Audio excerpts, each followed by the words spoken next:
गांव के बाहर एक टूटा हुआ मंदिर था। न मूर्ति न पूजा, बस थी तो पत्थर की कुछ सीढ़ियाँ जो ज़मीन के सतह से नीचे उतरती थी। और गांव वालों का मानना था कि जो भी वहाँ जाता है वो कभी वापस नहीं आता। इसीलिए गांव वाले सभी से कहते थे, चाहे सीढ़ियाँ उतर कर नीचे जाओ, लेकिन आखिरी सीढ़ी कभी मत उतरना। पूछा, रीज़न नहीं बताता था, लेकिन ये ज़रूर कहता था कि भूल कर भी ना उस मंदिर का जिक्र करना, और अगर कभी तुम वहाँ जाते हो तो भूल कर भी आखिरी सीढ़ी मत उतरना। एक रात मुझे सपना आया, मैं वहीं खड़ी थी, उसी टूटे हुए मंदिर के उन सीढ़ियों से नीचे जाने की कोशिश करती हूँ। जैसे जैसे मैं नीचे उतरती गई, मुझे उन सीढ़ियों के आसपास बनी हुई दीवारों पर खरोच के निशान दिखाई दिए। वो किसी इंसान के पंजों के निशान नहीं थे, बल्कि कोई ऐसी चीज़ जो समझाना और खुद भी समझना आसान नहीं था। उन खरोच के निशान से ऐसा लग रहा था कि जैसे कोई ऐसी चीज़ जो वहाँ नहीं होनी चाहिए वापस ऊपर आने की कोशिश कर रही हो। ऐसी चीज़ जो वहाँ नहीं होनी चाहिए वापस ऊपर आने की कोशिश कर रही हो।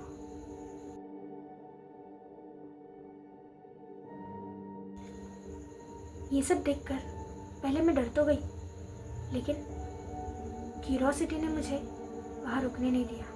मैं नीचे गई और नीचे, और नीचे से आखिरी सीढ़ी पर मेरे पैर रुक गए। मुझे एहसास हुआ जैसे नीचे दिखने वाले अंधेरे के अंदर कोई अनजानी सी चीज सांस ले रही हो। फिर वही मेरे कानों के पास आवाज आई, इस बार भी यही रुक जाओगे?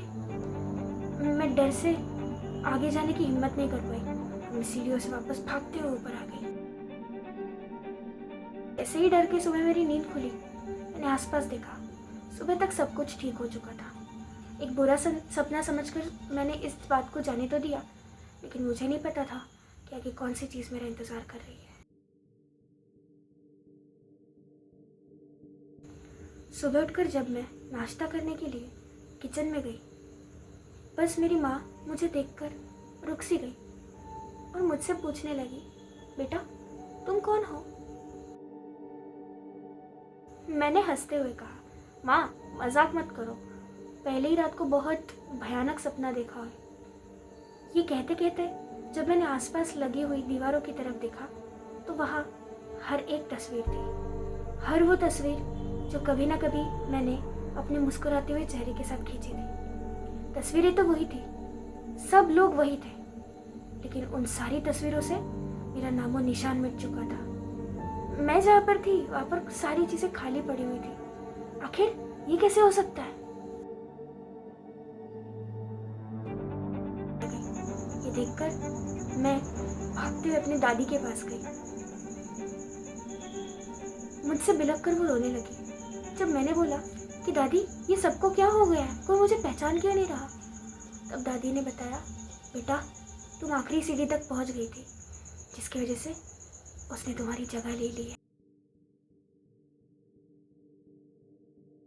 मैंने पूछा, किसने किसने ली है मेरी जगह आखिर? हमारा घर गांव के बाहर की तरफ था, और जिस कमरे में मेरी दादी मुझे खींचकर ले गई थी, उस कमरे के खिड़की से वो मंदिर साफ साफ दिखाई देता था। दादी ने रोते रोते उसी मंदिर की तरफ इशारा किया। मैं कुछ और पूछती, उससे पहले ही दादी बेहोश हो गई। हम सब उन्हें लेकर अस्पताल भागे, दादी को वहाँ भर्ती करा दिया, और इसी चक्कर में मैं अब उस चीज़ को पर्सनल ले बैठी थी।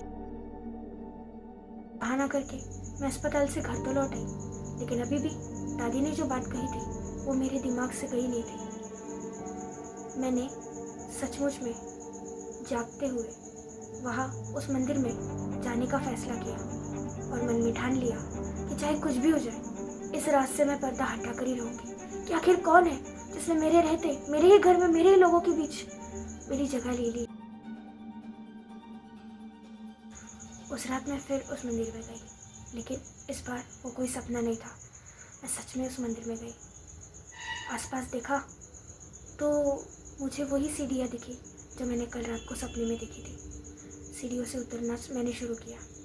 1 2 3। मैं बस सीढ़ियाँ उतरती गई और मेरे पैर फिर से वहाँ रुक गए। सांसें मेरी तेज़ हो गई, धड़कनें बढ़ने लगी। दिल की धड़कन इतनी तेज़ हो गई थी कि मानो दिल बाहर आ जाएगा।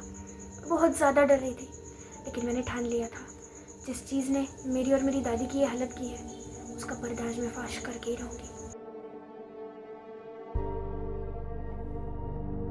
इस बार मैंने आखिरी सीढ़ी उतरने का फैसला किया। नीचे पहुंचकर मैंने यहाँ वहाँ देखा और फाइनली मैं वो आखिरी सीढ़ी उतर गई।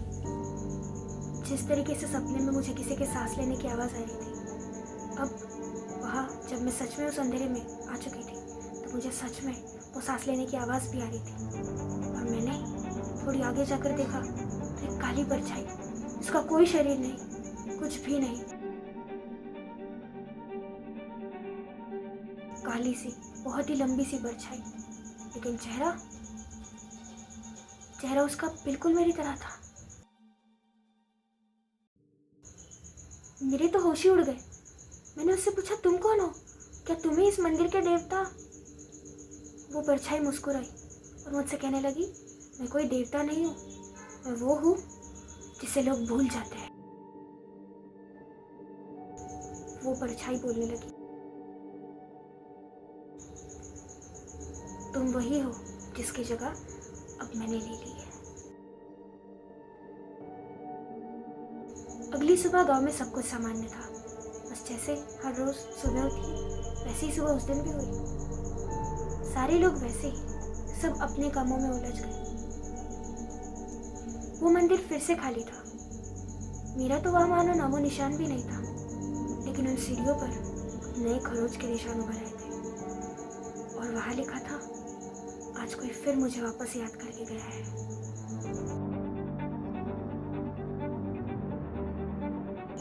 गांव के बाहर नोटिस बोर्ड पर एक फोटो लगी हुई थी। किसी लड़के के गुम हो जाने की बात थी। जब मैंने नजदीक जाकर देखा तो वो और कोई नहीं, वहाँ मेरी ही फोटो लगी हुई थी और नीचे लिखा था, लापता। तुम उस फोटो में लड़की को पहचानते थे। वो तुम्हें देखकर मुस्कुरा रही थी। क्यों? क्योंकि वो कोई और नहीं, वो तुम ही थी।